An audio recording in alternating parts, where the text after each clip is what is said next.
Good morning India में आपका स्वागत है। मैं हूं शारिक खान और हमारे साथ मौजूद हैं जया कौशिक। सबसे पहले खबर बिहार से। बिहार विधानसभा का सत्र आज एक दिन का बुलाया गया है। यह विशेष सत्र होगा। इस दौरान नई सरकार का फ्लोर टेस्ट होना है। इससे पहले मौजूदा विधानसभा अध्यक्ष विजय कुमार सिन्हा ने इस्तीफा देने से इनकार कर दिया। उन्होंने उनके खिलाफ लाए गए अविश्वास प्रस्ताव को नियम के मुताबिक नहीं बताया है, लेकिन इसके बाद भी विधानसभा सचिवालय की ओर से जारी आज के लिए कार्यसूची में पहला एजेंडा अविश्वास प्रस्ताव ही है।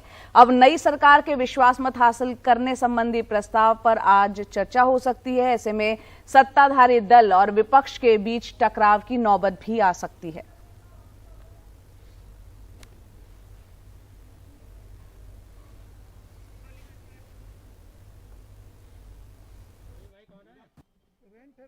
यदि मैं त्यागपत्र देता हूं तो यह न केवल व्यक्तिगत निष्ठा और आत्मसम्मान के विरुद्ध होगा, बल्कि संसदीय परंपरा पर किए गए आक्षेप पर चुप रह जाने वाली बात भी होगी, जो आने वाले दिन के लिए दुर्भाग्यपूर्ण रहेगा।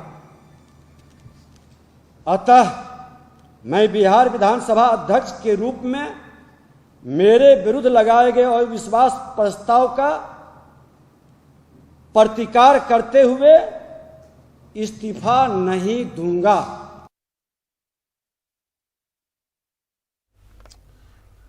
तो यहां पर जया आज नजर रहेगी इस सत्र पे, क्योंकि विधानसभा के जो अध्यक्ष हैं उनसे 36 का आंकड़ा है नीतीश कुमार का, और दोनों में खासी बहस फ्लोर पर भी दिखी थी। तो ऐसे में ये गठबंधन, जो नई गठबंधन सरकार है, वो चाहेगी कि विधानसभा अध्यक्ष की वहां से छुट्टी करवाई जाए। हालांकि उन्होंने जो है इस्तीफा देने से साफ तौर पर इनकार कर दिया है। ये हम विधानसभा में जो दलगत स्थिति है वो दिखा रहे हैं। आप देख सकते हैं कि सबसे बड़ी पार्टी के तौर पर आरजेडी के विधायक 80 हैं, बीजेपी के पास है 77, जेडीयू के 45, कांग्रेस के 19, लेफ्ट के 16, हम पार्टी के 4, इसके अलावा AIAMIM की 1 और निर्दलीय के 1, और बहुमत का आंकड़ा जो है वो कहीं ना कहीं 122 का है। तो ये अगर अविश्वास प्रस्ताव की भी अगर बात की जाए तो मौजूदा स्थिति में जो नीतीश सरकार अभी चल रही है वो कहीं ना कहीं उनको कोई दिक्कत नजर नहीं आ रही। लेकिन यहाँ पर देखना होगा विधानसभा अध्यक्ष, जिनके साथ काफी तनातनी और इस तरीके की हमने तस्वीरें भी देखी थी, नीतीश कुमार 1-to-1 हुए थे, तो क्या वो इस्तीफा देंगे नहीं देंगे, और किस तरह से उनके खिलाफ जो प्रस्ताव लाया जाता है उसका निष्कर्ष क्या निकलता है। लेकिन इतना जरूर है शारिक कि ये सदन की जो कार्रवाई, जो विशेष सत्र बुलाया गया है, हंगामेदार रहने की उम्मीद लग रही है। मनीष कुमार पटना में ही मौजूद है, हमारे सहयोगी। मनीष, आज का जो विशेष सत्र है किस तरह से देखा जाए, क्या लग रहा है कि इसमें हंगामे की भी कहीं ना कहीं आशंका दिख रही है, क्योंकि विधानसभा अध्यक्ष जिस तरह से मुख्यमंत्री के साथ उनके रिश्ते रहे हैं उसके मद्देनजर? देखिए जया, आपने काफी बातें अपने सवाल में भी बताई है, और मैं एक बात स्पष्ट कर दूं कि आज का दो एजेंडा है। एक तो स्पीकर के खिलाफ अविश्वास प्रस्ताव और दूसरा है नीतीश कुमार का विश्वास मत।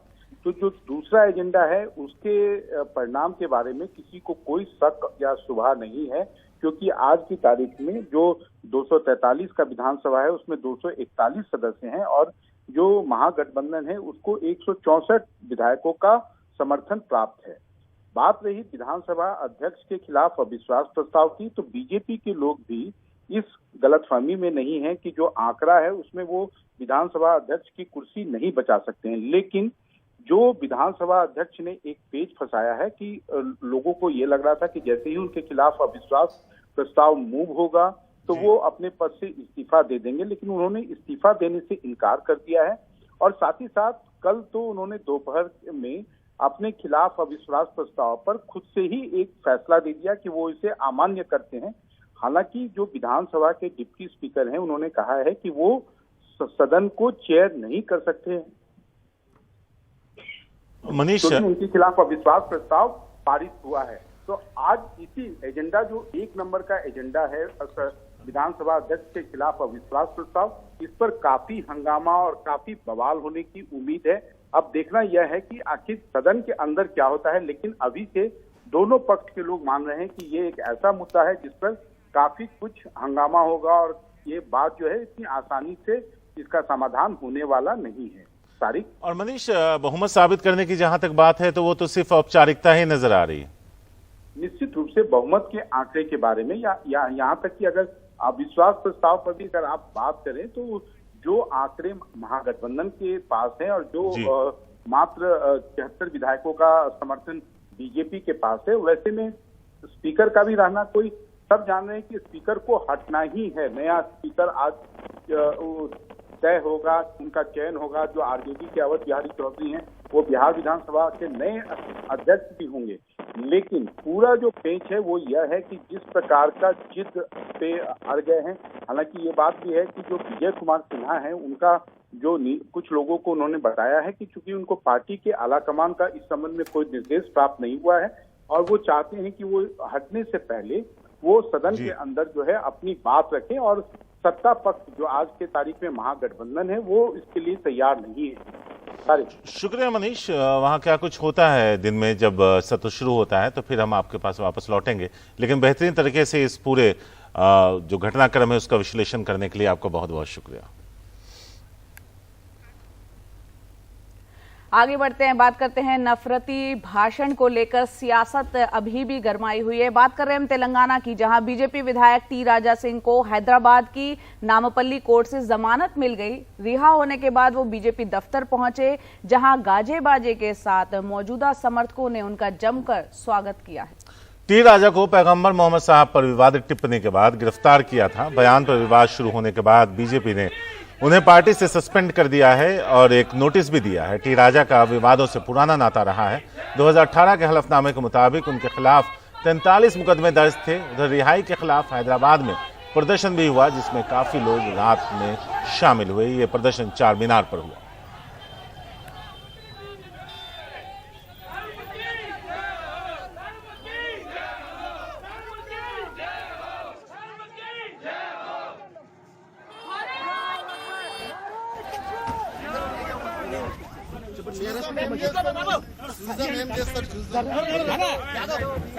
मंगलवार शाम नामपल्ली कोर्ट में पेशी के वक्त बीजेपी विधायक टी राजा सिंह के खिलाफ चलता रहा प्रदर्शन। नारे लगते रहे।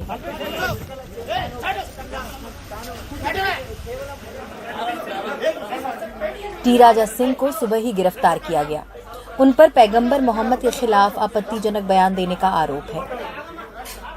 सोशल मीडिया पर करीब 10 मिनट लंबा जो वीडियो उन्होंने पोस्ट किया था उसमें आपत्तिजनक बयान था। पुलिस ने उन्हें धर्मों के बीच शत्रुता बढ़ाने सहित अन्य कई मामलों में गिरफ्तार किया।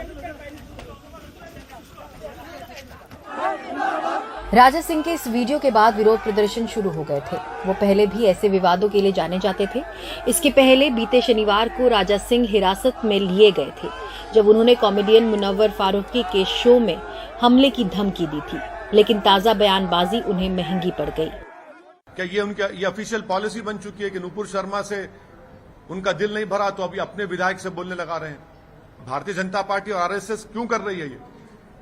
आप पॉलिटिकल फाइट लड़िए, हमसे लड़िए, टीआरएस से लड़िए। हम देश के प्रधानमंत्री से, वजीर आजम से, बीजेपी से ऑफिशियली पूछना चाह रहे हैं कि आप इसको कंडेम करेंगे नहीं करेंगे? क्या ये आपकी ऑफिशियल पॉलिसी हो चुकी है क्या ये? इसके पहले नुपुर शर्मा पैगंबर मोहम्मद पर आपत्तिजनक बयान देकर चर्चा में आई थी। तब बीजेपी को काफी आलोचना झेलनी पड़ी, मगर इस बार पार्टी ने डैमेज कंट्रोल की कोशिश की। नुपुर शर्मा 10 दिन बाद निलंबित की गई, जबकि टी राजा सिंह पर 24 घंटे के भीतर कार्रवाई की गई। नुपुर शर्मा की कार्रवाई भी खाड़ी देशों की नाराजगी के बाद की गई, जबकि टी राजा को निलंबित कर कारण बताओ नोटिस दिया गया। नुपुर शर्मा को गिरफ्तार नहीं किया गया और अदालत से संरक्षण भी मिला। वहीं टी राजा को हैदराबाद पुलिस ने फौरन गिरफ्तार कर लिया। जब बीजेपी तेलंगाना में पैठ बनाने की कोशिश में लगी है, तब इन विवादों से उसका भला नहीं होगा, ये एहसास शायद उन्हें होगा। हैदराबाद से श्रीजा के साथ उमा सुधीर, एनडीटीवी इंडिया। तो बात करते हैं दिल्ली सरकार की आबकारी नीति, जो कि सवालों के घेरे में रही है। उस मामले में चल रही सीबीआई जांच के बाद दिल्ली के आबकारी आयुक्त और उपायुक्त को गृह मंत्रालय ने सस्पेंड कर दिया है। वहीं आबकारी नीति में कथित अनियमितता के आरोपों की आंच मनीष सिसोदिया से लेकर आगे अब बढ़ती चली जा रही है। इस पे तेलंगाना के मुख्यमंत्री की बेटी पर भी आंच आ रही है। इस पर एक पूरी खबर है कि आखिर इसको लेकर क्यों घमासान मचा है, आरोप क्या है, सफाई क्या है और तथ्य क्या है, एक पूरी रिपोर्ट। दिल्ली में आबकारी नीति में कथित गड़बड़ी को लेकर अब तक 11 अधिकारियों पर जांच चल रही है। इन लोगों के खिलाफ लुकआउट नोटिस भी जारी किया गया है। हालांकि आम आदमी पार्टी का लगातार ये कहना है कि आबकारी नीति में कहीं कोई गड़बड़ी नहीं है और ये अब तक की सबसे अच्छी नीति है। इनकी मंशा एक्चुअली घोटाले पे बात करना है ही नहीं, इसमें कुछ नहीं है। कभी कहते हैं जी 8,000 करोड़ का घोटाला हो गया, कभी कहते हैं 1100 करोड़ का घोटाला हो गया, कभी कहते हैं 144 करोड़ का घोटाला हो गया, कभी कहते हैं 30 करोड़ का घोटाला हो गया। अभी एफआईआर की तो बोले 2 कंपनियों के बीच में 1 करोड़ का लेन देन हुआ, वही घोटाला है। तो मेरा ये कहना है ये सब इधर उधर की बातें। सोमवार को सांसद प्रवेश वर्मा ने तेलंगाना मुख्यमंत्री की बेटी कविता पर भी कथित शराब माफियाओं से मिले होने का आरोप लगाया था। सबके तार दिल्ली के मुख्यमंत्री उप मुख्यमंत्री से जुड़े हुए हैं, दिल्ली की शराब पॉलिसी से जुड़े हुए हैं। अब उसमें जो लोग इन्वॉल्व थे, चाहे वो किसी भी राज्य के थे, किसी भी पॉलिटिकल फैमिली के थे या कहीं के भी कोई भी शराब माफिया थे, जितने भी लोग उसमें डायरेक्टली इनडायरेक्टली ट्रांजैक्शंस में इन्वॉल्व थे, मीटिंग में इन्वॉल्व थे, सारे पैसे को ट्रांसफर करने में इन्वॉल्व थे, तो वो चाहे कोई भी वो नहीं बच पाएंगे। ऑनरेबल केसीआर गारू, सीएम केसीआर हमेशा से बीजेपी की पॉलिसी के खिलाफ बोलते आए हैं। हम सबको लगता है कि सीएम ने बीजेपी पर जो आरोप लगाए हैं उससे परेशान होकर बीजेपी हमारे परिवार की छवि खराब कर रही है। मैं सबसे ये कहना चाहती हूँ कि हम सभी योद्धा हैं और हमने तेलंगाना के लिए लड़ाई लड़ी है। हम प्रदेश के लिए और प्रदेश के लोगों के लिए सड़कों पर उतरे थे। अगर आज ये आरोप लगाकर हमें नीचा दिखाना चाहते हैं, इससे आपको कुछ नहीं मिलने वाला। We fought for Telangana. लेकिन इस मुद्दे पर मंगलवार को प्रवेश वर्मा सवालों से बचते नजर आए। उन सवालों का बीजेपी नेता सुधांशु त्रिवेदी ने गोलमोल जवाब दिया। जिस प्रकार के आरोप है उनके बारे में एजेंसीज सक्षम है ये तथ्य की गहराई तक पहुंचने के लिए। लेकिन मंगलवार को बीजेपी ने नए सिरे से आबकारी नीति पर कुछ नए सवाल खड़े किए। मसलन बड़ी कंपनियों को कैसे शराब के वितरण, उत्पादन और बेचने का लाइसेंस मिला। L1 का कमीशन 2% से बढ़ाकर 12% क्यों किया गया। दिल्ली में शराब जब ज्यादा बिकी तो फिर टैक्स से होने वाली आय घटी क्यों। जो पुरानी पॉलिसी में एक साल में 7,800 करोड़ की शराब एक साल में बिकती थी, इन्होंने 7 महीने में 10,000 करोड़ की शराब बिकी है दिल्ली में 7 महीने में।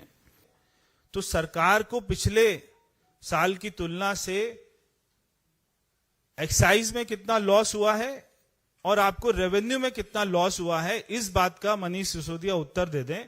क्योंकि शराब तो ज्यादा बिक रही है, शराब कम नहीं बिक रही, मगर सरकार को जितना रेवेन्यू आना चाहिए था, जितना पैसा आना चाहिए था, वो नहीं आ रहा। तो वो पैसा कहां जा रहा है, इस बात का जवाब दें। मुद्दा शराब नीति नहीं है, मुद्दा है केजरीवाल की बढ़ती हुई लोकप्रियता। कैसे 3 बार दिल्ली जीत गए, कैसे पंजाब में प्रचंड बहुमत आ गया, कैसे गुजरात में लोकप्रियता बढ़ रही है, कैसे पूरे देश में भारत को दुनिया का नंबर 1 देश बनाने का मिशन सफलतापूर्वक चल रहा है। इस केजरीवाल को रोको, मोदी जी की कोशिश ये है।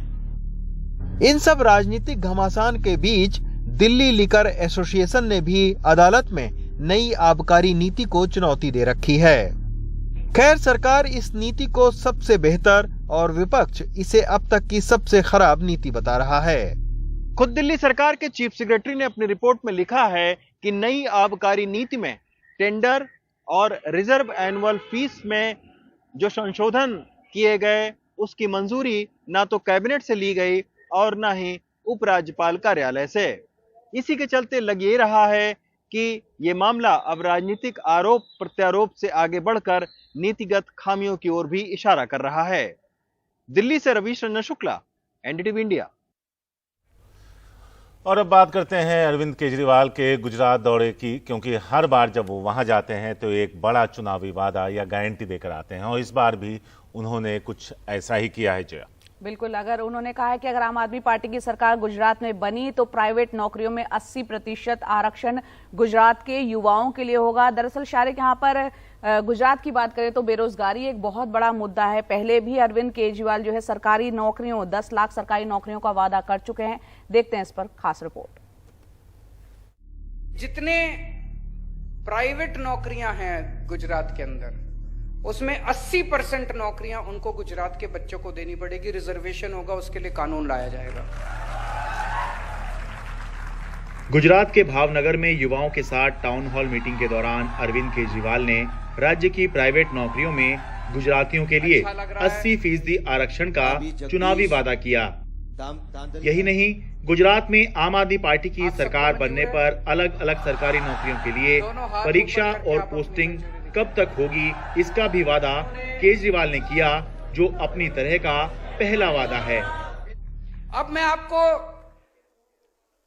भर्ती कैलेंडर सुना रहा हूं। आम आदमी पार्टी की सरकार बनने के बाद कौन सा पेपर कब कराएंगे, नोट कर लीजिए अगर आपके पास है तो, नहीं तो अपने फोन में लिख लीजिए।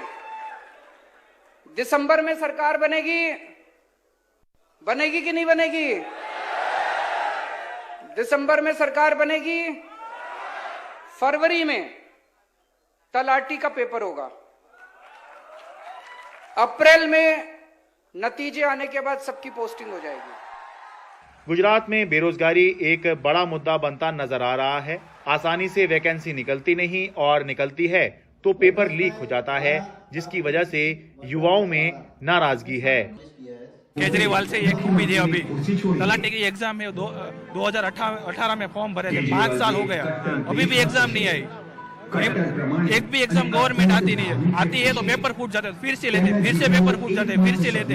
ये हम युवान क्या करें? अभी पेपर फूट जाना यानी पेपर लीक, गुजराती में पेपर फूटना यानी पेपर लीक होने की बात कर रहे हैं। हाँ, 3-4 बार लीक हो जाता है पेपर, एक भी एग्जाम कंडक्ट नहीं हो रही।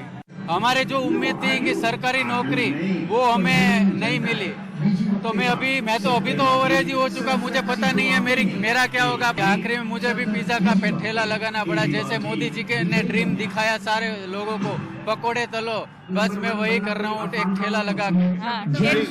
विद्या सहायक की भर्ती की एग्जाम होती है। अच्छा, विद्या सहायक की भर्ती के एग्जाम है, 4 साल से आप वेट कर रहे हैं उसका। हाँ।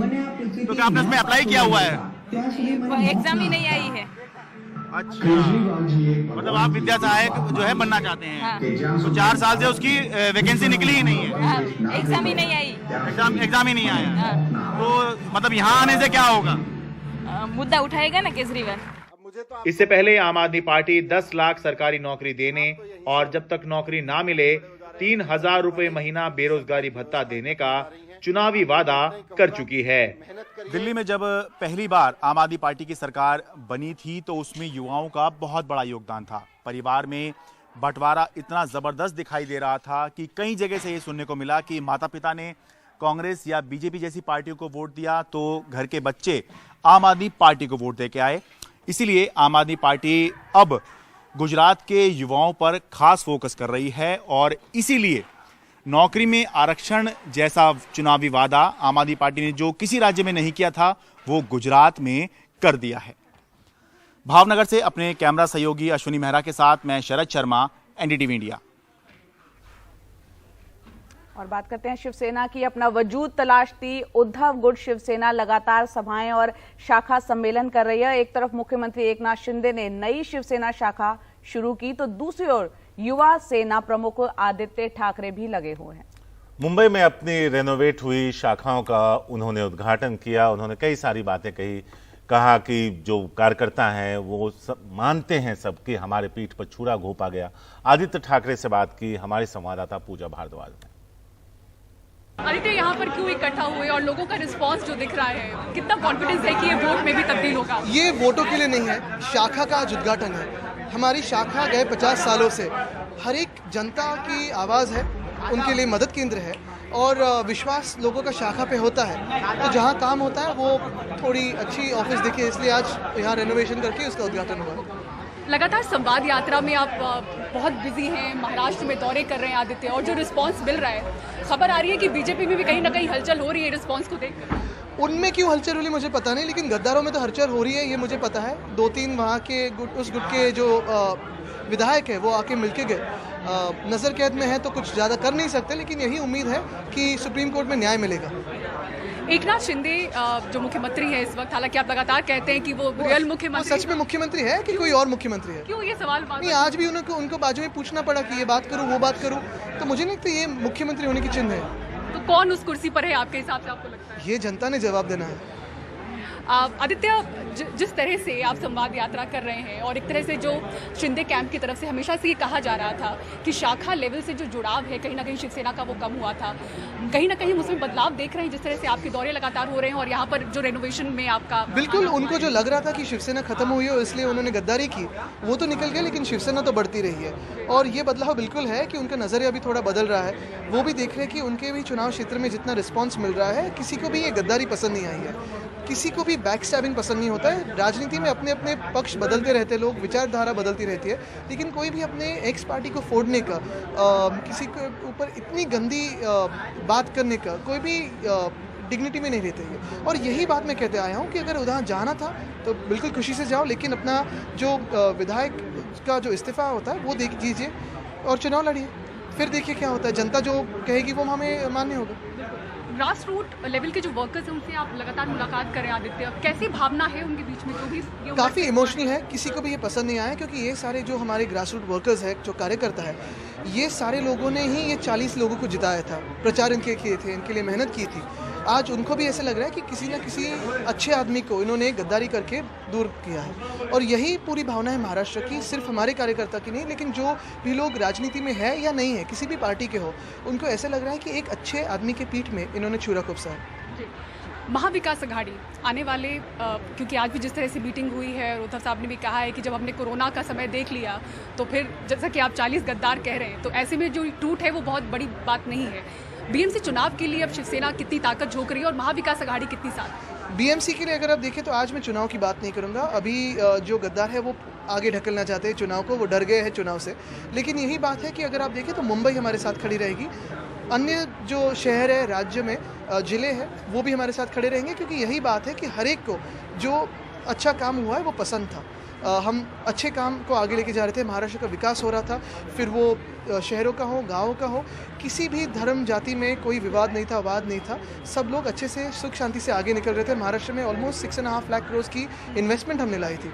जॉब अपॉर्चुनिटीज़ जहाँ देश में कम हो रही है, महाराष्ट्र में हम बढ़ाने की कोशिश कर रहे थे। डायलॉग हो रहा था लोगों के साथ, कहीं भी ऐसे नहीं था कि हम जो बात कहें वही सही। तो यही बात को हम आगे लेके जाएंगे। सबसे बड़ा मुद्दा भी आपके साथ क्या होगा? यही मुद्दा है कि अच्छे लोगों के लिए स्थान निर्माण करना है पॉलिटिक्स में, और वही हम करते रहेंगे। तो अभी की बड़ी खबर आ रही है कि राष्ट्रीय जनता दल के राज्यसभा सांसद अशफाक करीम के घर पर सीबीआई के छापे मारे जा रहे हैं। छापे राष्ट्रीय जनता दल के विधान पार्षद सुनील सिंह के घर पर भी चल रहे हैं। पटना में छापेमारी आज सुबह से ही शुरू हो चुकी है। आपको बता दें कि आरजेडी के जो राज्यसभा सांसद हैं अशफाक करीम, उनके घर पर सीबीआई के छापे हो रहे हैं। साथ ही जो आरजेडी के ही विधान पार्षद हैं सुनील सिंह के घर पर भी छापे चल रहे हैं। पटना में छापेमारी चल रही है।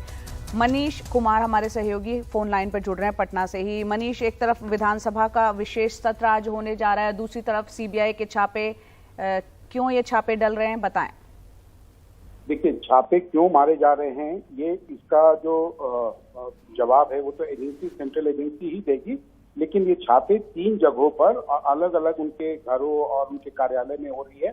ये 3 नेता हैं, आरजेडी के 2 सांसद हैं, एक अशफाक करीम और एक मोहम्मद फैयाज, जो हाल ही में राज्यसभा में गए थे। मधुबनी के रहने वाले हैं। दोनों का, अशफाक करीम और फैयाज का, दोनों का अपना निजी मेडिकल कॉलेज है। और एक तीसरे हैं सुनील सिंह, जो विधान पार्षद हैं और वो बिस्कोमान के चेयरमैन हैं। तो और इन तीनों, और ये तीनों जो हैं काफी, आप कह सकते हैं, लालू परिवार के करीबी बताए जाते हैं, खासकर सुनील सिंह और मोहम्मद फैयाज।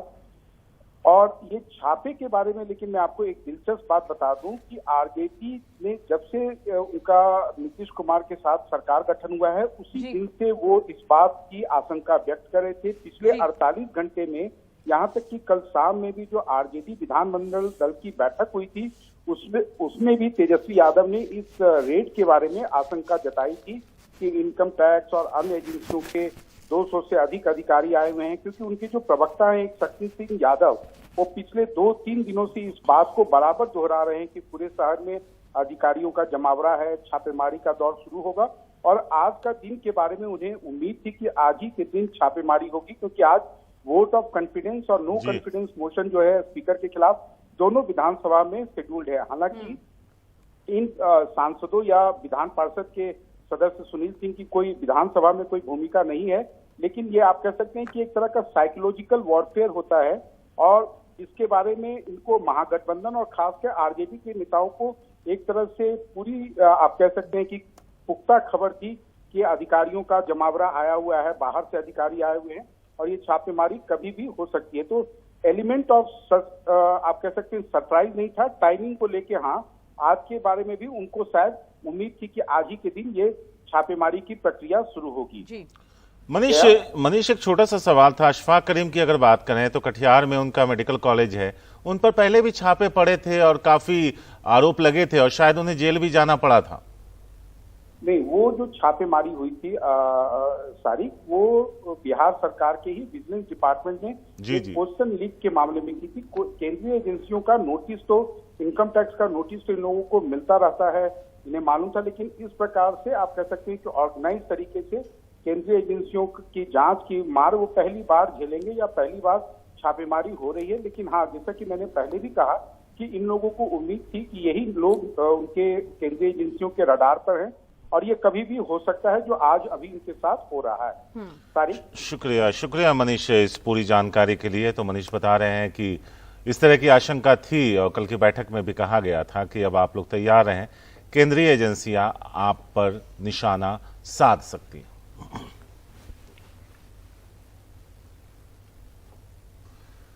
पश्चिम बंगाल के दुर्गा पूजा आयोजकों के लिए अच्छी खबर है। मुख्यमंत्री ममता बनर्जी ने पंडालों के लिए दरों में और बिजली दरों में और छूट का ऐलान किया है। आयोजकों को मिलने वाली वित्तीय सहायता भी बढ़ाई जाएगी। देखिए हमारे सहयोगी सौरभ गुप्ता की इस पे खास रिपोर्ट। कोरोना के सिमटते दायरे के बीच पश्चिम बंगाल के लोग बेसब्री के साथ दुर्गा पूजा का इंतजार कर रहे हैं। इस बार के आयोजन के लिए राज्य सरकार उदार दिख रही है। पंडालों में बिजली दरों में छूट 10% बढ़ाई गई है। राज्य से मिलने वाली आर्थिक सहायता में भी 10,000 रुपए प्रति पंडाल का इजाफा किया गया है। ऐलान करते हुए मुख्यमंत्री ममता बनर्जी केंद्र सरकार पर हमला करने से भी नहीं चूकी। পুজো করতে গেলে খরচা তো আছে। আমি ইলেকট্রিক সাপ্লাই এবং স্টেট ইলেকট্রিসিটি বোর্ডকে 50% থেকে কনসেশনটা 60% বাড়িয়ে দেওয়ার জন্য অনুরোধ করছি। আমার কাছে কিন্তু নেই ভাড়ার শূন্য। মা দুর্গা ভাড়ার ভর্তি করে দেবে আমি আশা করি। তাই এবারে আমরা আমাদের কষ্ট থাকা সত্ত্বেও 50,000 টাকাটা 60,000 টাকা করে দিলাম। पूजा आयोजकों को बिजली की कुल लागत का सिर्फ 40% भुगतान करना होगा। ये छूट मायने रखती है क्योंकि रोशनी का खर्च काफी ज्यादा होता है। बंगाल की दुर्गा पूजा को हाल ही में यूनेस्को से वर्ल्ड हेरिटेज का दर्जा मिला है। ऐसे में राज्य सरकार इसे धार्मिक और सांस्कृतिक पर्यटन इवेंट के तौर पर विस्तार देना चाहती है। এবারের পুজোটা স্পেশাল হবে কি হবে না, আগে থেকে জাগতে হবে, আগে থেকে তৈরি থাকতে হবে এবং অনেক বিদেশিরা আসবে এবারে আপনাদের পুজো দেখতে। পুজো কিন্তু শুরু হয়ে যাবে 1 সেপ্টেম্বর থেকেই। তার কারণ 1 সেপ্টেম্বর আমাদের মিছিল করব। এবারের মিছিল রাজনৈতিক কারণে নয়, এবারের মিছিল আমার ঘরের মাকে বরণ করার জন্য। কার্নিভেল তো হবেই, সে ডেটটা আপনাদের আমি বলছি। তার আগে 1 তারিখের মিছিলটায় আমরা ইউনেস্কোকে ধন্যবাদ জানাবো। वार पलटवार सियासत का हिस्सा है। बीजेपी ने ममता बनर्जी पर अल्पसंख्यकों के तुष्टीकरण का आरोप लगाया है। उसका ये भी कहना है कि सरकारी अनुदान तृणमूल काडर के लिए पैसों की हेराफेरी का एक तरीका है। हम जानते हैं बंगाल में क्या खेल और रैलियां चलती हैं। बंगालियों का ध्यान भटकाने के लिए ये सब। एक बड़ी रैली करो, खाने और मनोरंजन का इंतजाम करो और हम पार्थ चैटर्जी और बाकी बातें भूल जाएंगे। किसका पैसा है ये? कौन दे रहा है ये पैसा? बंगाल की क्या स्थिति है? किसे परवाह? पश्चिम बंगाल में दुर्गा पूजा हमेशा से धूमधाम से मनाया जाता है। इस बार यूनेस्को का हेरिटेज टैग मिलने के बाद पश्चिम बंगाल का सरकार चाहते हैं कि ये एक अंतर्राष्ट्रीय उत्सव बन जाए और इसीलिए जो पूजा ऑर्गेनाइजर है उनको इलेक्ट्रिसिटी बिल पर डिस्काउंट और फाइनेंशियल मदद दिया जा रहा है, जिसको इस बार बढ़ाया गया है। लेकिन जो प्रीवीज का डिबेट चल रहा है उसको नजर रखते हुए ये इशू भी एक राजनीतिक इशू बन सकता है। कैमरा पर्सन जी शंकर के साथ कोलकाता से सौरभ गुप्ता, NDTV इंडिया। और अब आपको लिए चलते हैं उत्तर प्रदेश के भदोही, जहां चौरी थाना क्षेत्र के मानिकपुर में एक सरकारी प्राथमिक स्कूल में एक छात्रा की पिटाई का मामला सामने आया है। आरोप है कि 8वीं कक्षा की ये छात्रा जब स्कूल यूनिफॉर्म में स्कूल नहीं पहुंची तो पूर्व प्रधान मनोज दुबे ने छात्रा की पिटाई की और उसके लिए जाति सूचक शब्दों का इस्तेमाल किया और स्कूल से भगा दिया। छात्रा की मां की शिकायत पर SC/ST कानून की धाराओं समेत कुछ अन्य धाराओं में मामला दर्ज कर पुलिस ने आरोपी को हिरासत में लेकर जांच शुरू कर दी। जैसे ही संज्ञान में तुरंत हमने खंड शिक्षा अधिकारी को वहाँ भेजा तो संज्ञान में आया कि पूर्व प्रधान गए और उस स्कूल पे बच्चियों को खड़ा करके जो ड्रेस में नहीं था उसको उन्होंने पूछा क्यों नहीं है, उसके बाद उसको बाहर निकाले तो और उसके बाद जहाँ तक हमारे संज्ञान में आया हमने तुरंत उस पर कार्रवाई शुरू कर दी है और FIR भी हो चुका है। गार्जियन बच्चे की मां ने कराया है और इसकी शिकायत हुई। हमने तुरंत हेडमास्टर से भी पूछा कि ऐसा क्यों हुआ, कोई बाहरी व्यक्ति कौन प्रवेश कर रहा है। तो खंड शिक्षा अधिकारी जैसे ही आज्ञा प्राप्त होती है तत्काल उस पर कार्रवाई कर दी जाएगी। दिनांक 22 अगस्त को थाना चौरी के एक गांव के उत्तर माध्यमिक विद्यालय में एक महिला ने लिखित में तहरीर दिया था कि उसकी पुत्री जो कि कक्षा 8 में पढ़ती है उसको एक पूर्व प्रधान बताए जाने वाले व्यक्ति वो वर्तमान प्रधान के साथ बता रहे हैं कि निरीक्षण के नाम पे आया था और उसने छात्रा को यूनिफॉर्म में ना होने की बात कहते हुए और उसको एक थप्पड़ मारने का आरोप उसमें लगाया गया था। जो महिला की तहरीर प्राप्त होते ही पुलिस ने तुरंत उसमें जो सुसंगत धाराएं तहरीर के हिसाब से बन रही थी उसमें मुकदमा पंजीकृत किया और आरोपी को भी उसी समय गिरफ्तार कर लिया गया। इसमें आगे की वैधानिक कार्रवाई की जा रही है। कोरोना और मंकी पॉक्स के बाद अब एक नई बीमारी सामने आई है, टोमेटो फ्लू।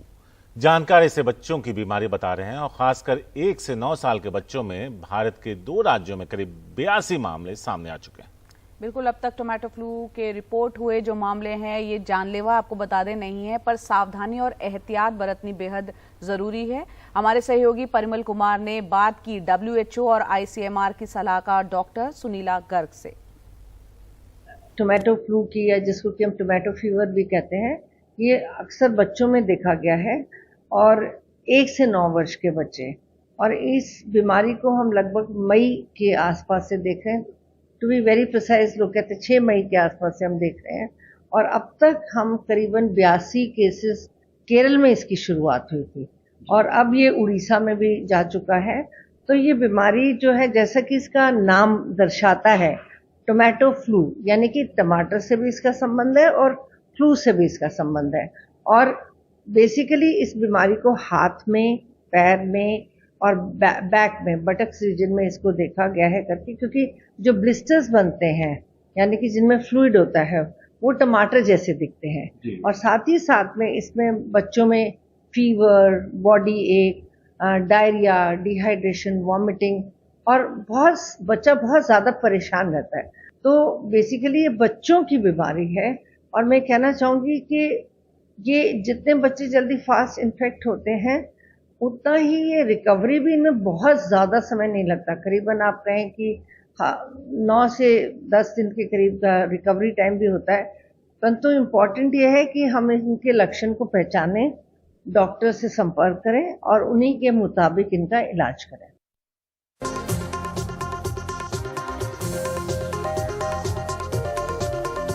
नमस्कार, गुड मॉर्निंग इंडिया में आपका स्वागत है। मैं हूं अदिति राजपूत, मेरे साथ हैं जया कौशिक।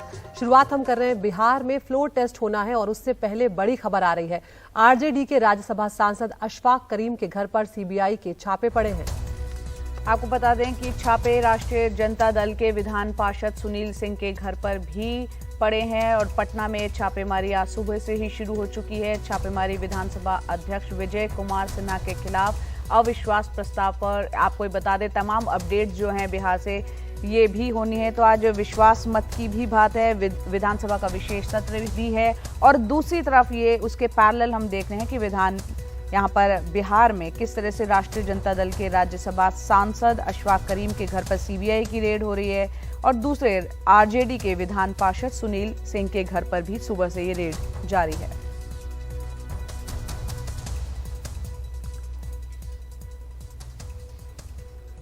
तो यहाँ पर कहीं ना कहीं जया सवाल लगातार विपक्षी पार्टियां उठा रही हैं। अभी हमने हाल ही में देखा है कि मनीष सिसोदिया जो आम आदमी पार्टी के नेता हैं, दूसरे बड़े नेता, वो भी आरोप लगा रहे थे कि बीजेपी जो है वो सिर्फ सीबीआई और ईडी के जरिए विपक्षी पार्टियों को परेशान कर रही है। मनीष हमारे साथ है। मनीष, ये सीबीआई रेड से जुड़ी क्या क्या जानकारियां इस वक्त मिल पा रही हैं? देखिए, ये जो छापेमारी चल रही है, ये छापेमारी आरजेडी के 2 सांसद मोहम्मद फैयाज और अशफाक करीम और इसके अलावा एक विधान पार्षद सुनील सिंह, इन तीनों के घरों पर, उनके जो आवास, जो कार्यालय हैं, उन सब जगहों पर छापेमारी चल रही है। मोहम्मद फैयाज और अशफाक करीम दोनों एक कटिहार में और एक मधुबनी में एक अपना निजी मेडिकल कॉलेज चलाते हैं और जो सुनील सिंह विधान पार्षद हैं वो बिस्कोमान, जो किसानों की फार्मर्स कोऑपरेटिव है, उसके वो चेयरमैन पिछले कई वर्षों से। अच्छा, और दूसरा पक्ष इस पूरे छापेमारी का ये है कि आरजेडी इस छापेमारी के बारे में लगातार आशंका व्यक्त कर रही थी। जब से सरकार बनी है तब से उनका कहना था कि केंद्रीय एजेंसियों की छापेमारी उनके खिलाफ कभी भी हो सकती है। कल शाम में भी जो उनके प्रवक्ता हैं शक्ति सिंह यादव, उन्होंने एक ट्वीट किया था, बौखलाई हुई भाजपा के सहयोगी सीबीआई, ईडी, आईटी बिहार में अति शीघ्र ही रेड की तैयारी कर रहे हैं। पटना में जमावड़ा शुरू हो चुका है, कल का दिन महत्वपूर्ण है। यानी कि सबको आशंका या एक तरह का कोई ना कोई डेफिनेट ये इंफॉर्मेशन था कि ये छापेमारी अब आज ही के दिन होने वाली है। तो आप कह सकते हैं कि एलिमेंट ऑफ सरप्राइज कुछ भी नहीं है। और ये एक तरह से आप आज का दिन चूंकि नीतीश कुमार विश्वास मत लेने वाले हैं और साथ ही साथ विधानसभा के अध्यक्ष के खिलाफ अविश्वास प्रस्ताव होने वाला है, तो उससे आप कह सकते हैं कि थोड़े से ध्यान, अटेंशन डाइवर्ट करने के लिए ये आरजेडी के लोगों का आरोप है कि ये सारा कुछ किया जा रहा है। जी जी जया, मनीष, अगर ये बता पाएं कि क्या सीबीआई ने इस मामले में कोई केस दर्ज किया है और ये जो छापेमारी अब की जा रही है ये किस मामले से जुड़ी हुई है?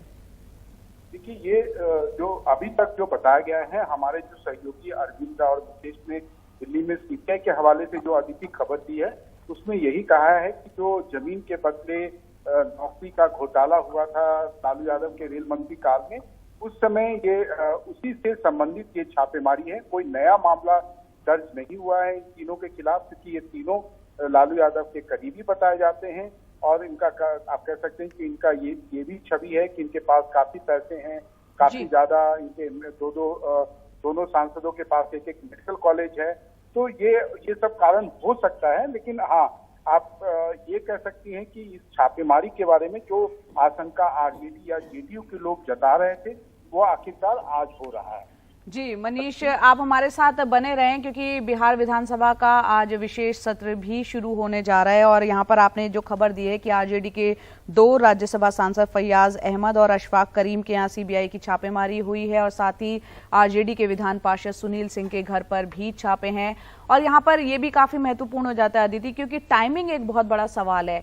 बिहार विधानसभा का आज एक दिन का विशेष सत्र बुलाया गया है और इस दौरान नई सरकार का फ्लोर टेस्ट होना है। इससे पहले मौजूदा विधानसभा अध्यक्ष विजय कुमार सिन्हा ने इस्तीफा देने से साफ तौर पर इनकार कर दिया है और उन्होंने उनके खिलाफ लाए गए अविश्वास प्रस्ताव को नियम के मुताबिक नहीं बताया। लेकिन इसके बाद भी विधानसभा सचिवालय की ओर से जारी आज के लिए जो कार्य सूची है उसमें पहला एजेंडा अविश्वास प्रस्ताव ही है। अब नई सरकार के विश्वास मत हासिल करने संबंधी प्रस्ताव पर आज चर्चा हो सकती है। ऐसे में अब देखना होगा कि क्या कुछ निकल कर आता है। हमारे वरिष्ठ सहयोगी मनीष कुमार हमारे साथ बने हुए, लेकिन उससे पहले एक बार सुनवा देते हैं कि विजय कुमार सिन्हा जो है उन्होंने क्या कुछ कहा है इस्तीफे को लेकर। यदि मैं त्यागपत्र देता हूं तो यह न केवल व्यक्तिगत निष्ठा और आत्मसम्मान के विरुद्ध होगा, बल्कि संसदीय परंपरा पर किए गए आक्षेप पर चुप रह जाने वाली बात भी होगी। जो आने वाले दिन के लिए दुर्भाग्यपूर्ण रहेगा।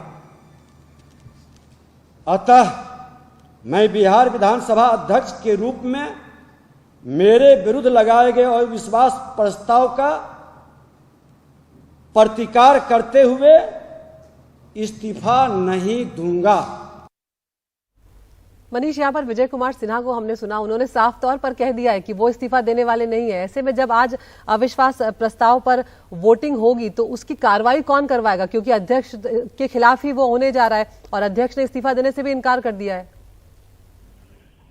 मुझे पता नहीं, मैं एक डिप्टी स्पीकर हैं महेश्वर हजारी, उन्होंने भी कल अपनी प्रतिक्रिया और अपना स्टैंड बताया था और उसके बाद ये सब कुछ स्पष्ट है कि अगर अविश्वास प्रस्ताव होता है तो वो उस समय चेयर में जो है वो उपसभापति बैठते हैं और वो महेश्वर हजारी होंगे। लेकिन ये काफी कुछ हंगामेदार होने वाला है क्योंकि विजय सिन्हा किसी की बात नहीं सुन रहे हैं। जो महागठबंधन के नेताओं का कहना है कि वो किसी की बात नहीं सुन रहे हैं। दूसरी ओर जो विजय सिन्हा है वो उनका कहना है कि उन्होंने इस अविश्वास प्रस्ताव को ही खारिज कर दिया। तो ये सब कुछ इतना आसानी से आज नहीं दिख रहा है कि आज इतनी आसानी से होने वाला है।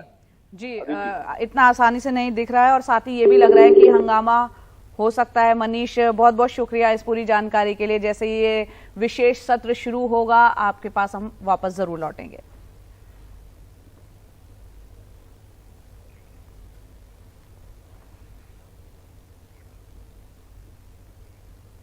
आगे बढ़ते हैं, बात करते हैं झारखंड में खनन केस में ईडी की रेड की खबर आ रही है, जिसमें ईडी की टीम ये झारखंड बिहार में छापेमारी कर रही है। 17 ठिकानों पर इस वक्त ये रेड चल रही है। तमिलनाडु एनसीआर में भी छापेमारी जारी है। आरोपी पंकज मिश्रा के खुलासे के बाद ये छापे दरअसल मारे जा रहे हैं। आरोपियों से जो इनपुट मिला है उसके आधार पर ईडी ये रेड कर रही है। तो जो ईडी की टीम है वो झारखंड और बिहार में इस मामले को लेकर छापेमारी करती हुई नजर आ रही है। और एक के बाद एक जया सिर्फ हर जगहों से, चाहे वो बिहार हो चाहे वो झारखंड हो, यहाँ पर ईडी की रेड, सीबीआई की रेड और इसी तरह की खबरें जो है वो सामने आ रही है। और फिर वही बात होती है कि टाइमिंग को लेकर जो है वो सवाल उठते हैं। मुकेश, क्या जानकारी मिल रही है इस खनन मामले को लेकर, किस तरह की रेड जो है वो ये है और ये क्या है पूरा मामला, वो भी समझाएं। देखिए, जो रेड है वो इलीगल माइनिंग को लेकर चल रही है। बेसिकली पंकज मिश्रा को ईडी ने गिरफ्तार किया था। पंकज मिश्रा जो है वो झारखंड के मुख्यमंत्री हेमंत सोरेन के काफी करीबी हैं और उनके विधायक प्रतिनिधि हैं। उनको ईडी ने काफी पहले अरेस्ट कर लिया था। आरोप ये है कि ये लोग जो है इलीगल माइनिंग करके जो पत्थर थे वो झारखंड से पश्चिम बंगाल ले जा रहे थे और अवैध तरीके से माइनिंग की जा रही थी। और ईडी ने कुछ दिन पहले एक पानी का जहाज भी जब्त किया था। इस जहाज के जरिए जो है वो पत्थर ले जा रहे थे। तो इस मामले में ईडी झारखंड, दिल्ली, तमिलनाडु, बिहार, इन तमाम जगहों पर 17 लोकेशन पर छापेमारी कर रही है। और छापेमारी झारखंड के मुख्यमंत्री हेमंत सोरेन के जो काफी करीबी हैं प्रेम प्रकाश, उनके ठिकानों पर हो रही है। आरोप यह है कि झारखंड में प्रेम प्रकाश ही हो सकते हैं जो कि आईपीएस और आईएएस अफसरों का ट्रांसफर पोस्टिंग करवाते हैं। तो वो भी इस केस से जुड़े हुए हैं, उनके यहाँ भी रेड हो रही है। ये जो पूरा मामला है ये इसकी शुरुआत जो है वो झारखंड से हुई थी, जब झारखंड के विजिलेंस डिपार्टमेंट ने इस पूरे मामले को लेकर, इलीगल माइनिंग को लेकर केस दर्ज किया था। उसी केस को आधार बनाते हुए ईडी ने केस दर्ज किया है और इस मामले में ईडी काफी पहले से जांच कर रही थी। पंकज मिश्रा को पहले ही वो गिरफ्तार कर चुकी है। अब इसी मामले में जो पंकज मिश्रा से पूछताछ के बाद जो इनपुट आए हैं, उन्हीं इनपुट के बेसिस पर ईडी झारखंड, बिहार, तमिलनाडु और दिल्ली एनसीआर में छापेमारी कर रही है। और जो मैंने कहा कि प्रेम प्रकाश जो है, जो हेमंत सोरेन के काफी करीबी हैं, उनके ठिकानों पर भी रेड हो रही है। जी मुकेश, बहुत बहुत शुक्रिया इस पूरी जानकारी के लिए। तो हेमंत सोरेन के, झारखंड के जो मुख्यमंत्री हैं, उनके काफी करीबी है पंकज मिश्रा, आरोपी बताए जाते हैं। खनन का ये पूरा मामला है, उसमें जो आरोपी बनाए गए हैं उसके बाद जो है यहाँ पर छापेमारी चल रही है ईडी की। तो सवाल बार बार अदिति ये भी उठ रहा है कि जो विपक्ष आरोप लगाता है कि ईडी हो चाहे सीबीआई हो, केंद्रीय एजेंसियों का इस्तेमाल, बेजा इस्तेमाल की बात करते हैं। हालांकि ये जांच का विषय है। इस मामले में जो 17 ठिकानों पर छापेमारी चल रही है उसमें क्या कुछ नतीजे निकलते हैं और क्या सबूत सामने आते हैं। एक ब्रेक के लिए रुकें। बात करते हैं नफरती भाषण की, जिसका सिलसिला रुकने का नाम नहीं ले रहा है। तेलंगाना के बीजेपी विधायक टी राजा सिंह को हैदराबाद की नामपल्ली कोर्ट से जमानत मिल गई। रिहा होने के बाद वो बीजेपी दफ्तर पहुंचे और नफरती बयान वो दे चुके थे। जमानत जिस पर मिल गई और स्वागत किस तरह से हुआ है बीजेपी दफ्तर में, तस्वीरों से आप अंदाजा लगा सकते हैं। और ये स्थिति तब है जब पैगंबर मोहम्मद पर विवादित टिप्पणी के बाद उन्हें गिरफ्तार किया गया था और इस बयान पर जैसे ही विवाद शुरू हुआ बीजेपी ने उन्हें सस्पेंड तक कर दिया है। उसके बावजूद उनके जो समर्थक हैं इस तरह से उनका स्वागत करते हुए नजर आए। एक तरह से आजकल ये एक चलन आ गया है जया कि इस तरह के जो आरोपी होते हैं उनको उनका स्वागत किया जाता है। एक तरह से ये और दबंगई दिखाने की कोशिश की जाती है कि हम जो कर रहे हैं वो सही और वो रुकने वाला नहीं है। और दूसरी तस्वीर यहाँ पर ये भी है, जो रिहाई हुई है, जमानत जो मिल गई, उसका हमने दूसरी तस्वीर दिखाई कि विरोध भी हो रहा है, क्योंकि जिस तरीके से नफरती भाषण दिया गया, समाज में वैमनस्य पैदा करने की कोशिश की गई, उसके विरोध यहाँ पर लोग सड़कों पर उतरे हैं उनकी रिहाई के खिलाफ। और इतना ही नहीं है, टी राजा का विवादों से पुराना नाता रहा है। 2018 के हलफनामे के मुताबिक उनके खिलाफ 43 मुकदमे दर्ज थे। उधर रिहाई के खिलाफ हैदराबाद में प्रदर्शन हुए हैं जिसमें काफी लोग शामिल भी हुए।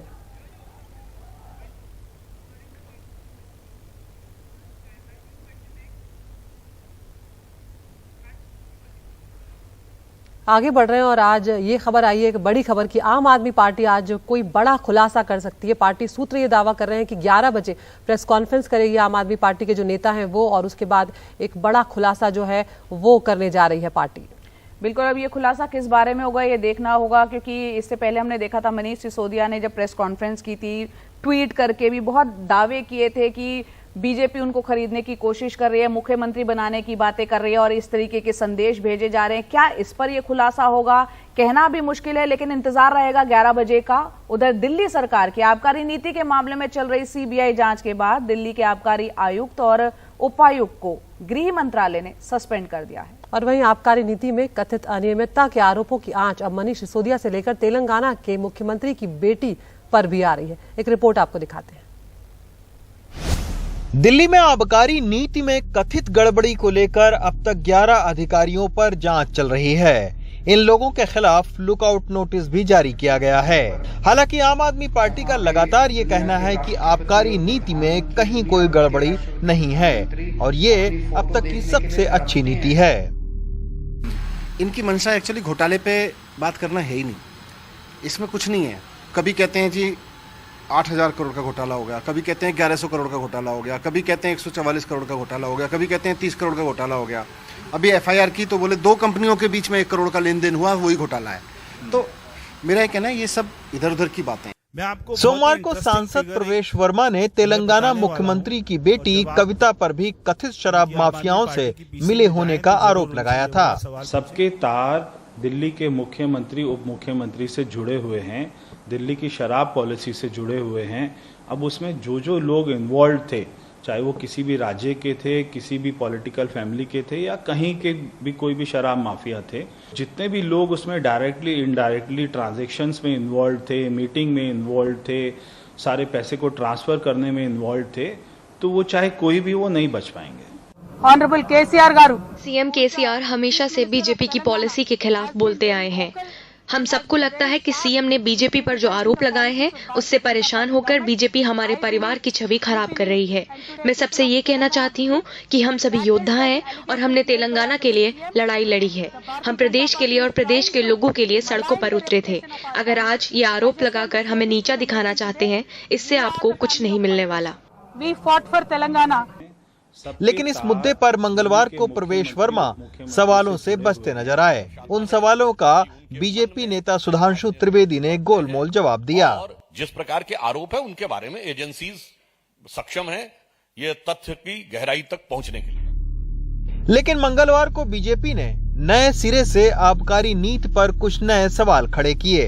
मसलन बड़ी कंपनियों को कैसे शराब के वितरण, उत्पादन और बेचने का लाइसेंस मिला। L1 का कमीशन 2% से बढ़ाकर 12% क्यों किया गया। दिल्ली में शराब जब ज्यादा बिकी तो फिर टैक्स से होने वाली आय घटी क्यों। जो पुरानी पॉलिसी में एक साल में 7,800 करोड़ की शराब एक साल में बिकती थी, इन्होंने 7 महीने में 10,000 करोड़ की शराब बिकी है दिल्ली में 7 महीने में। तो सरकार को पिछले साल की तुलना से एक्साइज में कितना लॉस हुआ है और आपको रेवेन्यू में कितना लॉस हुआ है, इस बात का मनीष सिसोदिया उत्तर दे दें। क्योंकि शराब तो ज्यादा बिक रही है, शराब कम नहीं बिक रही, मगर सरकार को जितना रेवेन्यू आना चाहिए था, जितना पैसा आना चाहिए था, वो नहीं आ रहा। तो वो पैसा कहां जा रहा है, इस बात का जवाब दें। मुद्दा शराब नीति नहीं है, मुद्दा है केजरीवाल की बढ़ती हुई लोकप्रियता। कैसे 3 बार दिल्ली जीत गए, कैसे पंजाब में प्रचंड बहुमत आ गया, कैसे गुजरात में लोकप्रियता बढ़ रही है, कैसे पूरे देश में भारत को दुनिया का नंबर 1 देश बनाने का मिशन सफलतापूर्वक चल रहा है। इस केजरीवाल को रोको, मोदी जी की कोशिश ये है। इन सब राजनीतिक घमासान के बीच दिल्ली लिकर एसोसिएशन ने भी अदालत में नई आबकारी नीति को चुनौती दे रखी है। खैर, सरकार इस नीति को सबसे बेहतर और विपक्ष इसे अब तक की सबसे खराब नीति बता रहा है। खुद दिल्ली सरकार के चीफ सेक्रेटरी ने अपनी रिपोर्ट में लिखा है कि नई आबकारी नीति में टेंडर और रिजर्व एनुअल फीस में जो संशोधन किए गए उसकी मंजूरी ना तो कैबिनेट से ली गई और ना ही उपराज्यपाल कार्यालय से। इसी के चलते लग ये रहा है कि ये मामला अब राजनीतिक आरोप प्रत्यारोप से आगे बढ़कर नीतिगत खामियों की ओर भी इशारा कर रहा है। दिल्ली से रवीश रंजन शुक्ला, एनडीटीवी इंडिया। और एक बार फिर हम बिहार का रुख कर रहे हैं, जहां पर आज फ्लोर टेस्ट होना है, लेकिन उससे पहले बड़ी खबर आई है। आरजेडी के राज्यसभा सांसद अशफाक करीम के घर पर सीबीआई के छापे पड़े हैं। छापे राष्ट्रीय जनता दल के विधान पार्षद सुनील सिंह के घर पर भी पड़े हैं और आज सुबह से ये जो छापेमारी है वो शुरू हुई है। तो यहाँ 3 जगह ये छापे हुए हैं।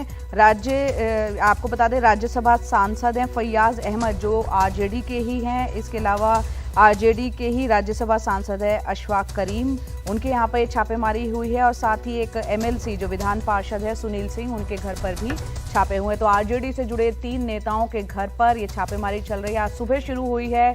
और दूसरी तरफ हम जानते हैं कि किस तरह से आज टाइमिंग को लेकर इसलिए भी सवाल उठ रहे हैं क्योंकि बिहार में विधानसभा का विशेष सत्र शुरू होने जा रहा है। और जो आज आरजेडी के नेताओं पर छापेमारी हुई है वो लालू प्रसाद यादव के करीबी भी माने जाते हैं, जिनके यहाँ छापेमारी हुई है। कुछ देर में हमारे सहयोगी मनीष कुमार पटना में मौजूद है, उनसे हम जुड़ेंगे और जानेंगे कि सीबीआई की तरफ से क्या कुछ कहा जा रहा है, छापेमारी किस चीज से जुड़ी हुई है, क्या है उसकी पृष्ठभूमि। लेकिन आपको सुनाते हैं यहाँ पर आरजेडी पार्षद जो है सुनील सिंह, वो क्या कह रहे हैं।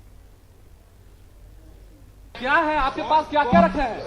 अभी सामने में ना है, सब लोग रहिएगा ना, देखिएगा क्या यहाँ कौन लोग हैं इसके पीछे, कौन लोग हैं इसके पीछे, कौन है मामला। और कहीं है इन लोग का विधानसभा का जो मामला है उसको हर एक जगह लोग सेट करते चल रहा है कि एक जगह रेड करें, 2 जगह रेड करेंगे, घर के आधा विधायक भाग जाएंगे और हम अपना जो करना है कर लेंगे। और क्या मतलब है, सब राजनीतिक है। आज ही का दिन तो चुना गया, आज का दिन तो मतलब ये पॉलिटिकल साजिश है, पॉलिटिकल साजिश है। क्या बोलता है कि साइन कीजिए, कागज पर साइन कीजिए, ये क्या पॉलिटिकल साजिश है आज के दिन? और क्या आपको मामला आपको नजर आ रहा है, क्या दूसरा भी मामला है क्या? तो जो है यहाँ पर हमने सुना सुनील सिंह को, जो पार्षद है, विधान पार्षद आरजेडी के, वो साफ तौर पर कह रहे हैं कि आप टाइमिंग देखिए कि किस तरह से आज का टाइम चुना गया। और वो कह रहे हैं कि 10 विधायक यहाँ से भाग जाएंगे तो इनका काम हो जाएगा। यानी कि कहीं ना कहीं वो इस तरह का आरोप लगा रहे हैं कि राजनीतिक साजिश है और विधायकों को इस तरह की रेड के जरिए, इस तरह के छापों के जरिए डराया जा रहा है। साथ ही सुनील सिंह ये भी यहाँ पर कह रहे हैं कि आप रुकिए और देखिए कि क्या क्या मेरे घर से इस रेड में निकलता है।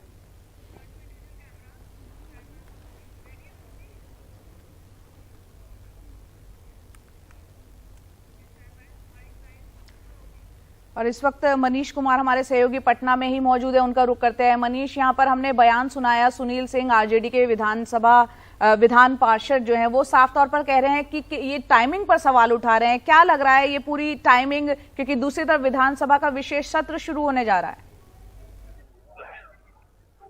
निश्चित रूप से जया, आज का जो दिन चुना गया है इसके बारे में आरजेडी को पहले से आशंका थी। आरजेडी के प्रवक्ता ने आधिकारिक रूप से ट्विटर पे इस बात की आशंका व्यक्त की थी कि 200 से अधिक जो है जांच एजेंसियों के अधिकारी पटना में कैंप कर रहे हैं, कभी भी छापेमारी हो सकती है। अब से कुछ देर पहले ये जो सुनील सिंह का घर है ये हम उनके अपार्टमेंट के बाहर में हैं, उनके जो बेटे हैं उन्होंने आके कहा कि जब हमने सीबीआई से पूछा कि आप किस मामले में छापेमारी कर रहे हैं, तो उनका कहना था कि हमें ऊपर से आदेश आया है, चूंकि आप लालू यादव के करीबी हैं कि इसलिए छापेमारी का वही एक मुख्य आधार वो बार बार बता रहे थे। तो आप कह सकते हैं कि एक तरह से आरजेडी ने जो पूरे गेम का जो कहते हैं टर्निंग द टेबल वो करने में कामयाब रहे। जिस प्रकार से सुनील सिंह आए, उनकी पत्नी आई, उनके बेटे बार बार इस बालकोनी में आकर वो यही कर रहे हैं कि ये पॉलिटिकल वेंडेटा का मामला है, क्योंकि वो और उनका पूरा परिवार जो है लालू यादव के करीबी रहा है, वो आरजेडी के कोषाध्यक्ष भी हैं। इसलिए जानबूझकर आज ही के दिन जब नीतीश कुमार को विश्वास मत प्राप्त करना है,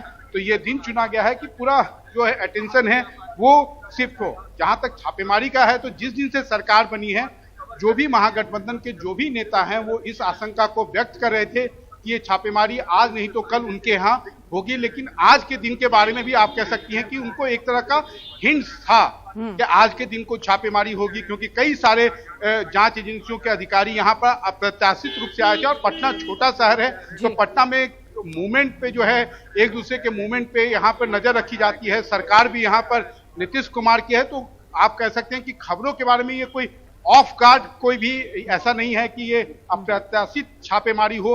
इस छापेमारी के बारे में आशंका थी और आज का दिन ही चुना जाएगा, वो भी उनको एक तरह से इस बात का हिंट्स मिला हुआ था। जया, बिल्कुल जिस तरह से मनीष आप कह रहे हैं कि टाइमिंग को लेकर भी सवाल उठ रहे हैं, यहाँ पर सुनील सिंह ये आरोप भी लगा रहे हैं मनीष कि 10 विधायक अगर यहाँ से चले जाते हैं तो इनका काम हो जाएगा, और ये पूरी तरह से साजिश का रूप उसे दे रहे हैं। तो ऐसे में क्या कुछ और विधायक भी इस तरह का आरोप लगा रहे हैं, या किसी तरह का कोई संपर्क किया जा रहा है क्या विधायकों को टूट के लिए, ऐसी कोई खबरें? देखिए, निश्चित रूप से आज जेडीयू ने ये बार बार कहा था कि बीजेपी के द्वारा जो है उनके विधायकों को तोड़ने की साजिश है। हाँ, लेकिन सुनील सिंह ने आज आके कहा है, जो बालकनी में वो कुछ देर पहले आए थे, तो उन्होंने कहा था कि सीबीआई उनको कुछ कागजातों पर दस्तखत करने के लिए उनके ऊपर दबाव डाल रही है, लेकिन वो शायद हस्ताक्षर करने वाले नहीं है। आप कह सकते हैं कि यहाँ पर साइकोलॉजिकली सब लोग जो है इस जांच एजेंसियों की छापेमारी और उसके बाद क्या होगा उसके लिए तैयार बैठे हुए थे। इसलिए इतना ज्यादा किसी में कोई हड़बड़ी या कोई घबराहट नहीं दिख रही है। इसी के लिए लोग जो है छापेमारी के बावजूद भी आकर निकल कर बाइट दे रहे हैं। जया जी, मनीष आप हमारे साथ बने रहें, क्योंकि यहाँ पर विधानसभा का जो सत्र है आज एक दिन का विशेष सत्र भी बुलाया गया है और इस दौरान नई सरकार का फ्लोर टेस्ट भी होने जा रहा है। और इससे पहले मौजूदा विधानसभा अध्यक्ष विजय कुमार सिन्हा ने इस्तीफा देने से इनकार कर दिया है। उन्होंने उनके खिलाफ लाए गए अविश्वास प्रस्ताव को नियम के मुताबिक नहीं बताया है। और मनीष हमारे साथ बने हुए हैं। मनीष, आज एक हंगामेदार जो है वो शुरुआत होने जा रही है, उससे पहले एक बार हम सुनवा देते हैं यहाँ पर कि जो विजय कुमार सिन्हा है उनका क्या कुछ कहना है, और जो डिप्टी स्पीकर हैं महेश्वरी हजारी उनका क्या कुछ कहना है। यदि मैं त्यागपत्र देता हूं तो यह न केवल व्यक्तिगत निष्ठा और आत्मसम्मान के विरुद्ध होगा, बल्कि संसदीय परंपरा पर किए गए आक्षेप पर चुप रह जाने वाली बात भी होगी, जो आने वाले दिन के लिए दुर्भाग्यपूर्ण रहेगा। अतः मैं बिहार विधानसभा अध्यक्ष के रूप में मेरे विरुद्ध लगाए गए अविश्वास प्रस्ताव का प्रतिकार करते हुए इस्तीफा नहीं दूंगा। सदन नियम और कानून से चलती है और सदन के नियमावली होती है, और नियमावली में 179 एक्ट में साफ साफ लिखा हुआ है कि जिन पर अविश्वास प्रस्ताव आता है वह आसन पर नहीं बैठते हैं। तो जो इतना गरिमामय पद पर रहे और स्वयं जो कानून बनाने वाला हो, जो सदन कानून बनाती है उस सभा के अध्यक्ष हैं, और जब स्वयं नैतिकता उनको याद नहीं रहेगी, नैतिकता का पालन वह नहीं करेगी, तो मैं समझता हूँ इससे बड़ा दुर्भाग्य की बात क्या हो। साफ साफ है उसमें 179 में कि जिन पर अविश्वास प्रस्ताव होता है वो आसन पर नहीं बैठते हैं, इसलिए आसन पर उनको नहीं बैठना चाहिए। और हमारे नेशनल एडिटर मनीष कुमार हमारे साथ बने हुए हैं। मनीष, आज हंगामेदार रहने जा रहा है सत्र, सत्ताधारी दल और विपक्ष के बीच टकराव देखने को मिल सकता है, लेकिन आप किस तरह से देख रहे हैं, क्या परिस्थितियां यहाँ पर बनेंगी, क्योंकि महेश्वरी हजारी तो कानून भी बता रहे हैं यहाँ पर। देखिए, महेश्वर हजारी ने साफ कर दिया है कि स्पीकर जो है खुद से अपने खिलाफ अविश्वास प्रस्ताव पर ना फैसला ले सकते हैं और ना उस समय सदन में बैठ सकते हैं। विधानसभा अध्यक्ष का प्रयास है कि वो अपने पद से इस्तीफा देने के पहले, क्योंकि वो भी अविश्वास प्रस्ताव के द्वारा जो है हटना नहीं चाहते हैं, उन्हें एक बार विधानसभा के अंदर बोलने का मौका दिया जाए। लेकिन ये सारा चीज जो है वो टेक्निकलिटीज में फंसा हुआ है। लेकिन सब जानते हैं कि जो स्पीकर ने अपने खिलाफ अविश्वास प्रस्ताव पर जो फैसला दिया है वो कहीं से भी न्याय संगत नहीं है और कहीं ना कहीं बीजेपी इस मामले को थोड़ा खींचना चाहती है। बीजेपी चाहती है कि हाउस के अंदर इतना हंगामा हो जिससे कि जनता के बीच जाए, पूरी सरकार को वो अनकॉन्स्टिट्यूशनल करार दे। इसलिए ये सारी चीजें जो हैं इतने ज्यादा इसको पेचीदा बनाया जा रहा है। लेकिन हाँ, आप ये तय मानिए कि आज जब विधानसभा शुरू होगा तो विधानसभा जो है काफी हंगामेदार होगा, क्योंकि ये एजेंडा में सबसे पहला है और उसके बाद नीतीश कुमार को विश्वास मत प्राप्त करना है। जया जी मनीष, अब हम ब्रेक ले रहे हैं, लेकिन जाते जाते आप बता दें सत्र कितने बजे शुरू होने जा रहा है? क्या 10 बजे इसकी शुरुआत होगी? नहीं, ये सत्र 11 बजे से शुरू होगा और सत्र में जो कल रात में जो ऑर्डर पेपर ये डिस्ट्रीब्यूट हुआ है उसके हिसाब से पहला जो एजेंडा पर है वो है विधानसभा अध्यक्ष के खिलाफ अविश्वास प्रस्ताव। जी बहुत बहुत शुक्रिया। जया, बहुत बहुत शुक्रिया। एक ब्रेक के लिए यहाँ पर रुक रहे हैं। टिकटॉक स्टार और बीजेपी नेता सोनाली फोगाट की मौत से उनका परिवार सख्ते में है और उनका परिवार अब इस मामले की सीबीआई जांच की मांग कर रहा है। सोनाली की बहन का दावा यह है कि उनकी बहन की हार्ट अटैक से मौत नहीं हो सकती, वो बेहद फिट थीं और साथ ही उन्हें किसी तरह की बीमारी नहीं थी, उनका कहना है। और साथ ही सोनाली की बहन के मुताबिक सोनाली फोगाट की गोवा में मौत से पहले अपनी मां से फोन पर बात हुई थी, जिसमें उन्होंने अपनी मां को बताया था कि शरीर में कुछ बेचैनी सी लग रही है, जिस पर मां ने सोनाली को डॉक्टर से दिखाने की सलाह भी दी थी। इस मामले में राष्ट्रीय महिला आयोग ने 2 सदस्यों की फैक्ट फाइंडिंग टीम बनाई है। राष्ट्रीय महिला आयोग ने गोवा के डीजीपी को पोस्टमार्टम रिपोर्ट और बाकी कार्रवाइयों के बारे में जानकारियां भी मांगी हैं। आपको बता दें कि सोनाली फोगाट ने हरियाणा के आदमपुर सीट से बीजेपी के टिकट पर विधानसभा चुनाव लड़ा था, जिसमें वो तब कांग्रेस में रहे कुलदीप बिश्नोई से हार गई थी। सोनाली ने बिग बॉस समेत कई टीवी सीरियल्स में भी काम किया है। आपको सुनवाते हैं उनकी बहनों का क्या कुछ कहना है। मेरी कल दीदी से बात हुई थी, शाम को 9 बजे के करीब उनका फोन आया था मेरे पास। तो जैसे सिंपल कॉल आई थी पहले, तो बोली कि मेरे ना व्हाट्सएप पे बात कर, मेरे को व्हाट्सएप पे बात करनी है तेरे से। मैं ठीक है। फिर मैंने फ़ोन मिलाया, मैं खाना बना रही थी उस टाइम। फिर उसके बाद फिर यूँ बोली कि मेरे साथ है ना कुछ गलत हो रहा है क्या। मैंने यूँ लगा फिर मैं ठीक हो नहीं, मेरे बहुत ज़्यादा प्रॉब्लम होने लग रही है क्या। तो माँ की बात होगी ऐसी। तो जब भी आवाज़ सुनाई दी किसी के कमरे में मान की हूँ, कोई जेंट्स जैसे आवाज़ आई उसकी। मेरी मम्मी की बात हुई थी, जैसे सुबह भी हुई और शाम को भी हुई। तो ऐसे कहने लगी भी मैं जैसे खाना खा रही हूँ ना, मेरे खाने के बाद मेरा हाथ और पाँव दोनों साथ छोड़ जाते हैं। मम्मी ने ऐसे कहा भी आप डॉक्टर के पास चले जाओ, भी डॉक्टर को दिखाओ आप। तो हमें तो ऐसे पता नहीं है कब डॉक्टर के गए या ना गए, ऐसे कुछ पता नहीं है। हमारे पास तो सुबह 8 बजे फोन आया, एक्सपायर हो चुकी है। मैं सभी से अपील करती हूँ कि मेरी बहन के कभी हार्ट अटैक नहीं हो सकता, वो तो इतनी फिट थी। भी उसकी जांच की जाए अच्छे ढंग से। कौन सी सीबीआई एजेंसी से? हाँ, सीबीआई एजेंसी से उसकी जांच की जाए। और इस वक्त हमारे सहयोगी मोहम्मद गजाली फोन लाइन पर जुड़ रहे हैं ज्यादा अपडेट के साथ। गजाली, हमने बहनों के बयान को सुना, उन्हें कहीं ना कहीं शक है और वो सीबीआई जांच की मांग कर रही है। किस पर क्या वो शक जता रही हैं, इस बारे में कोई परिवार से आपकी बात हो पाई है? और साथ ही जो पोस्टमार्टम रिपोर्ट है, क्या वो सामने आई है अभी तक? जी नहीं, अभी किसी का नाम इस पूरे मामले में नहीं आ रहा है, लेकिन राजनीतिक गलियारों में चर्चा ये है कि आदमपुर विधानसभा क्षेत्र जहां से 2019 में सोनाली फोगाट ने चुनाव लड़ा था, उस वक्त कांग्रेस के विधायक थे कुलदीप बिश्नोई।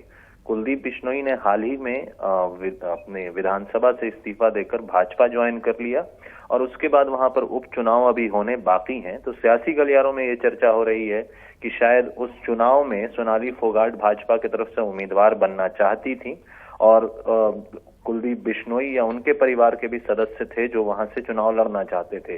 इन परिस्थितियों के बीच उनकी मौत होना अपने में एक चर्चा का विषय है कि क्या अगर उनका परिवार ये कह रहा है कि उनकी मौत हुई है और वो नेचुरल डेथ नहीं है, तो क्या इसके पीछे कोई सियासी कारण है?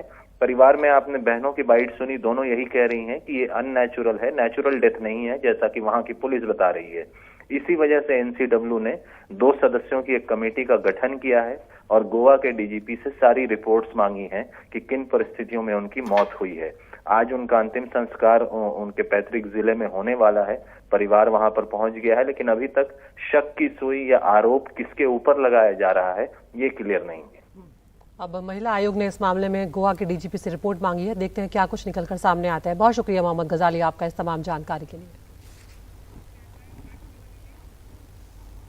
और अब वक्त हो गया है टॉप 5 का। पिछले 2 घंटों में हमने आपको तमाम खबरें दिखाई हैं, आपको उसमें से एक खबर को चुनना है। तो जो पहली खबर है वो बिहार से जुड़ी हुई आ रही है। विश्वास मत से पहले आज आरजेडी नेताओं पर सीबीआई की रेड हो रही है और वो नेता इसे राजनीतिक साजिश करार दे रहे हैं। दूसरी खबर बिल्किस बानो से जुड़ी हुई उस केस में रिहाई के खिलाफ याचिका दायर की गई है दोषियों की और सुप्रीम कोर्ट उस मामले में सुनवाई करेगा। तीसरी खबर ब्रह्मोस मिसाइल के जो मिसफायर का मामला है उसमें 3 वायुसेना के अधिकारी बर्खास्त कर दिए गए हैं। चौथी खबर सोनाली फोगाट के मामले में उनके परिवार का कहना है कि उनकी मौत हार्ट अटैक से नहीं हो सकती। परिवार ने हत्या का शक जाहिर किया है। और गुजरात के लिए 5वीं खबर है जहां पर केजरीवाल ने नया चुनावी वादा किया है गुजरात में जाकर और उन्होंने कहा है कि उनकी सरकार बनी तो प्राइवेट नौकरियों में 80% आरक्षण गुजरात के युवाओं के लिए होगा। आपको करना है ये, हमारे YouTube चैनल पर जाना है, इस पोल में हिस्सा लेना है और अपनी पसंद की खबर को चुनना है।